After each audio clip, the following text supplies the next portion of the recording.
Hello दोस्तों, आज हम बात करेंगे अष्टांग हृदय के दूसरे अध्याय की, जिसका नाम है दिनचर्या। और इसमें ये बता रखा है कि मॉर्निंग में कितने बजे उठना है और उसके बाद क्या करना है। पूरे दिन में जितने भी अपन प्रोग्राम करते हैं उन सब सारी चीज़ों का एक चैप्टर के थ्रू बता रखा है कि आचार्यों ने क्या क्या करना है, क्या क्या नहीं करना है। ठीक है, तो दिनचर्या के सबसे पहले तो पूछता है कि भाई दिनचर्या होता क्या है, कि प्रतिदिन करने योग्य जो आचरण होता है उसको हम दिनचर्या कहते हैं। ठीक है भाई, इसके बाद अपन देखते हैं नेक्स्ट कि सबसे पहले क्या करना चाहिए। तो आचार्य ने बताया वाग्भट ने कि ब्रह्म मुहूर्त जो मुहूर्त होता है उसमें उठना चाहिए। ठीक है, क्योंकि ब्रह्म मुहूर्त जो मुहूर्त है उसमें इसलिए उठना चाहिए क्योंकि जो स्वस्थ जीवन है उसकी रक्षा करने के लिए मॉर्निंग में जो प्रातः काल उठना बहुत जरूरी होता है। ठीक है, विमर्श में बताया कि ब्रह्म का मतलब होता है ज्ञान या परमात्मा। अतः इसका अगर ढंग से मतलब देखें तो ज्ञान और परमात्मा को प्राप्त करने के लिए जो काल होता है वो प्रातः काल होता है। ठीक है भाई, और इसमें चीज़ें आपको पढ़नी। उसके बाद होता है सोच क्रिया। ठीक है, सोच क्रिया ये होता है कि शरीर की चिंता से निवृत्त होकर के जीर्ण और अजीर्ण पर विचार करके मलमूत्र का त्याग करना चाहिए, जिसके द्वारा जो शरीर है वो साफ हो सके, क्लीन हो सके जिसके, और अच्छे से, है ना। उसके बाद देखो भाई, सोच क्रिया कर ली, उसके बाद है कोलगेट ब्रश करना भाई। दंत दावन में लिखा है इसने कि मलमूत्र त्याग करने के बाद अगर तुम्हें अर्क मिल जाए या बरगद या खदीर, खदीर सुश्रुत का फेवरेट है भाई, क्रंच, अर्जुन और मदार आदि वृक्षों से कटु तिक्त कसा रस वाली। अब क्वेश्चन क्या आता है वहाँ पे कि जैसे कटु वाला कौन सा है, ठीक है, तिक्त वाला कौन सा है और कसा वाला कौन सा है, उन सब चीज़ों है करते हैं। पुराने ज़माने में करता था, अभी तो ये इन सब, अभी तो नीम की जो लकड़ी होती है उससे करते हैं। तो इसमें और एक इम्पोर्टेंट बात है, कनिष्ठ अंगुली के बराबर, है ना भाई। और सबसे इम्पोर्टेंट क्वेश्चन है इसमें से कि कितना अंगुल लंबी होनी चाहिए। 12 अंगुल वाला क्वेश्चन इम्पोर्टेंट है तुम्हारे मल्टीपल चॉइस में। और एक क्वेश्चन ये बनता है कि कौन सा प्लांट है, किस प्लांट से करते हैं। तो खदीर, आप खदीर, क्रंच और ये अर्जुन, इन सब दो तीन चीज़ों के नाम याद रखना है। ठीक है, और अलग ऐसे पूछेगा आचार्य सुश्रुत के अकॉर्डिंग तो खदीर इम्पोर्टेंट है। बात करते हैं 12 अंगुल लंबी दातुन जो होती है उनके जो आगे वाला भाग है उसको एक कुछ करके मुलायम बनाना चाहिए ताकि मसूड़ों को हानि नहीं पहुंचे। ठीक है, मॉर्निंग में करना चाहिए और भोजन खाना खाने के बाद करना चाहिए, बता रखा है। अगर पूछे कि जो तिक्त रस में सबसे बढ़िया कौन से प्लांट की होती है तो नीम की होती है, लिख रखा है मैंने। अब ये है कि ये सब हो गया, दातुन करवा दिया। किस कोई कोई पेशेंट होते हैं उनको मना करता है कि भाई तुम दातुन नहीं करना है, जैसे अजीर्ण है, जिनका खाना नहीं पचा हुआ हो, जिनको उल्टे हो रही है, वो दातन कैसे करेगा, उल्टे ही करेगा। जिसको सांस की तकलीफ है, खांसी हो रही है, उसको बुखार है, अर्दित मतलब पैरालिसिस हो गया, जिसके मुंह में छाले हो रखे हो, हार्ट का पेशेंट है, हेडेक हो रहा है, आंखों से पानी आ रहा है, नेत्र रोग से संबंधित है, कान दर्द हो रहा है, सूजन आ रही है, ऐसी चीज़ों में दातुन नहीं कर पाएगा बंदा। दातुन हो गया भाई। उसके बाद है अंजन। अंजन जो है अलग अलग आचार्यों ने अलग अलग टाइप बता रखे हैं।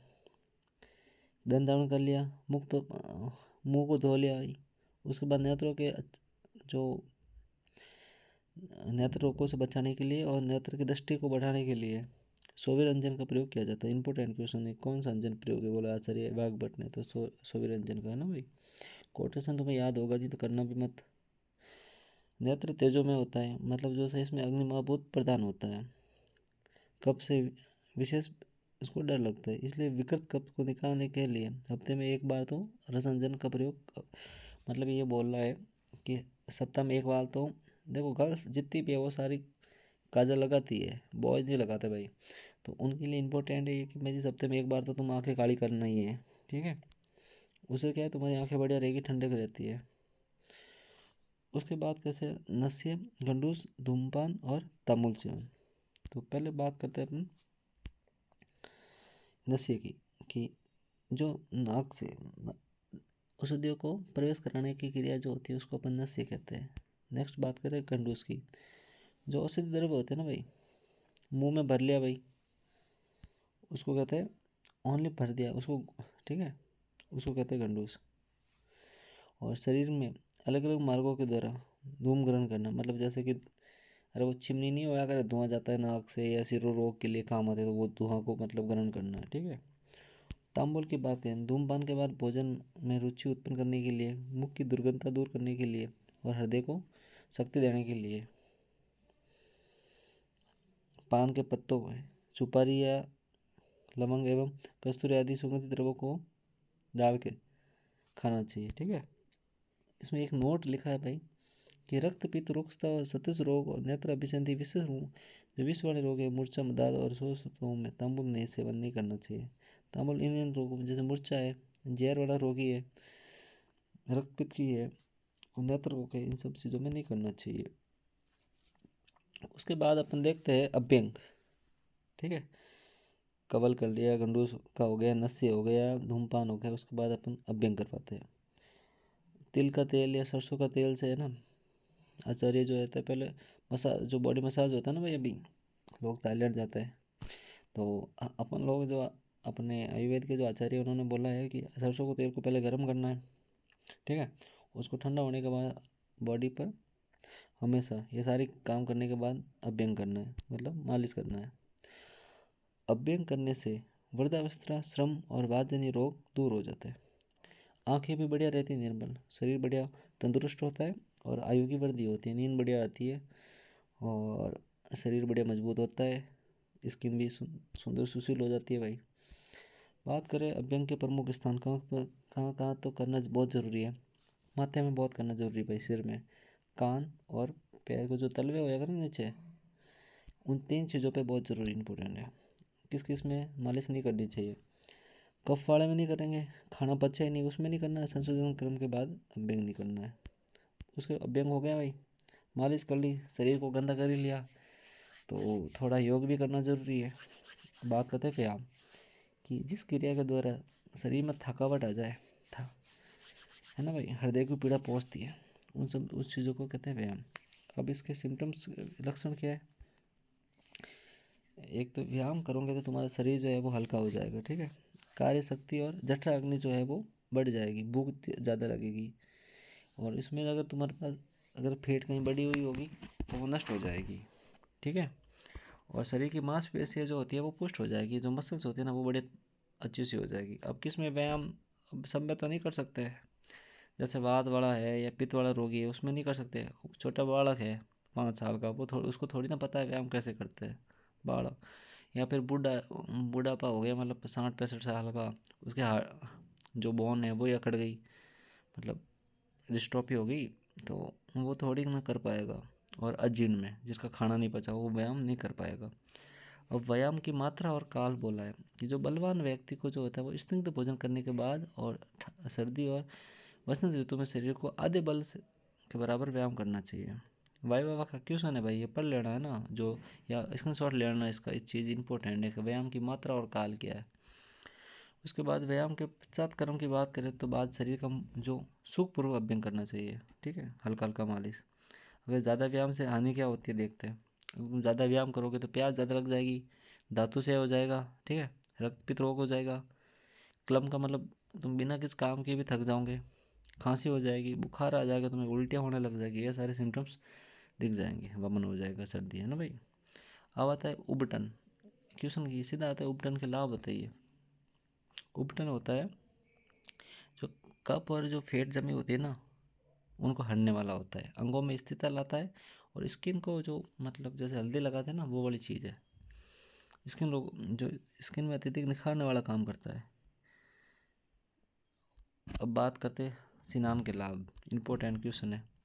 स्नान अगर करेगा बंदा तो अग्नि बढ़ेगी, उसकी जठर अग्नि बढ़ जाएगी, जठर अग्नि बढ़ेगी तो भूख लगेगी तेज, और भूख अगर लगी तो दीपन पाचन हो जाएगा, दीपन पाचन होने की वजह से आपको जैसे स्किन डिजीज है, खुजली है, ये सब सारी चीज़ें है नष्ट हो जाएगी, ठीक है। किसी कोई भी काम करने में आपका मन लगा रहेगा, उत्साह हो जाएगा उसका, नींद बढ़िया है, जो अगर नींद आ रही हो तो नींद का नाश हो जाएगा स्नान करने से, प्यास का नाश भी हो जाएगा, ठीक है, और पाप नाश भी हो जाएगा, ये सब चीज़ें। अगर अब बोल रहा है कि उष्ण जल से स्नान करना चाहिए, है ना, क्या विधि बता रखी है।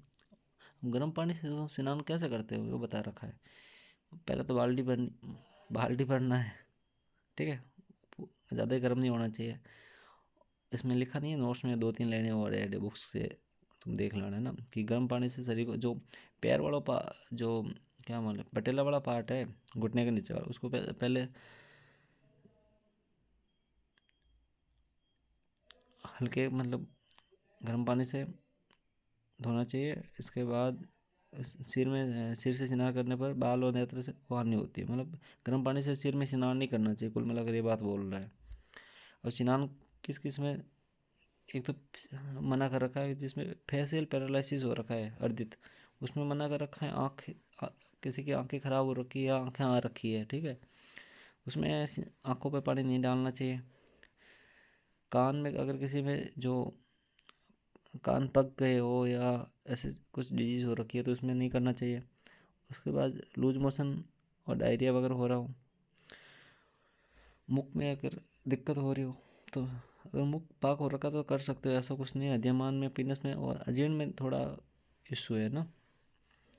और एक चीज़ इम्पोर्टेंट है कि तुमने खाना खा लिया तो उसके तुरंत बाद स्नान नहीं करना चाहिए। अब तुम्हारे अच्छे काम आएगा ना सदबर्तन, बड़ा क्वेश्चन है भाई, है ना, यहाँ से 10 मार्क्स का बनता है। ये नोट कर लेना कि जो करने वाले काम है वो क्या है। भोजन के कर्तव्य बता रखे हैं इन लोगों ने, कि भोजन के पच जाने के पर हित करो और मात्रा के बराबर भोजन करना चाहिए। अर्धान्य वेगों को हिसाब से धारण नहीं करने चाहिए। वेग वेग आने पर उन्हें बिना त्यागे ही वो यूज़ कर लेना चाहिए। अच्छी अच्छी बात है ना भाई। धर्म का महत्व बता रखा है। सभी प्राणियों की संपूर्ण श्रेष्ठ सुख प्राप्ति के लिए होती है, और सुख की प्राप्ति धर्म से ही होती है। बिना धर्म के सुख प्राप्त नहीं होगा। जो इम्पोर्टेंट है ना, क्वेश्चन एक आता है 10 विध पाप कर्म, इम्पोर्टेंट क्वेश्चन याद करना है ना। हिंसा वाला यो, हिंसा स्त्री अन्यथा काम पैसु परुषंते संविधान लाभ व्याप्त व्याप्त पिनिया, मतलब कोटेशन है ना भाई। और याद हो तो कर लेना, वरना करना ही पड़ेगा, ये तो तुम्हारे काम का चीज़ है। उसके बाद है कि जो शारीरिक पाप क्रम है, कि हिंसा, चोरी, मर्यादा विरुद्ध मैथुन क्रम, ठीक है। वाचिक जो पाप क्रम है, चुगलीखोरी करना है, कटु वचन गाली आली देना है, असत्य झूठ बोलना है, ठीक है।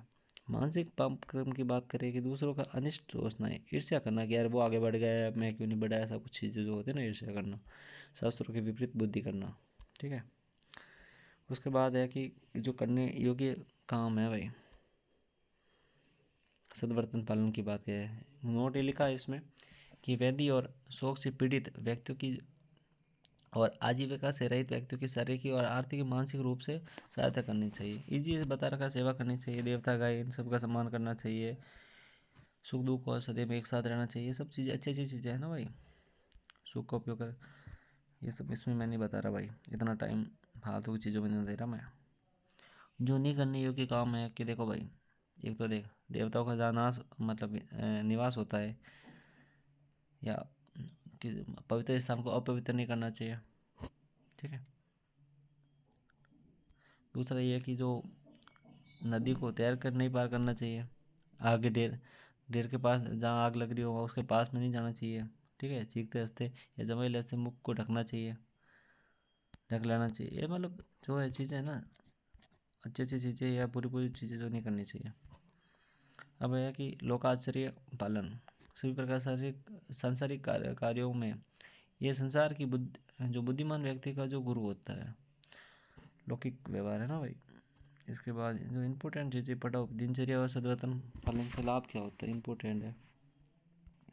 इसमें यह है कि इस प्रकार की दिनचर्या और सद्वर्तन का पालन करने से मनुष्य की जो आयु एज होती है ना भाई, वो बढ़ जाती है, और जो बॉडी होती है वो स्वस्थ रहती है, और ऐश्वर्य को प्राप्ति होती है, मोक्ष की प्राप्ति होती है, ये चीज़ें है ना।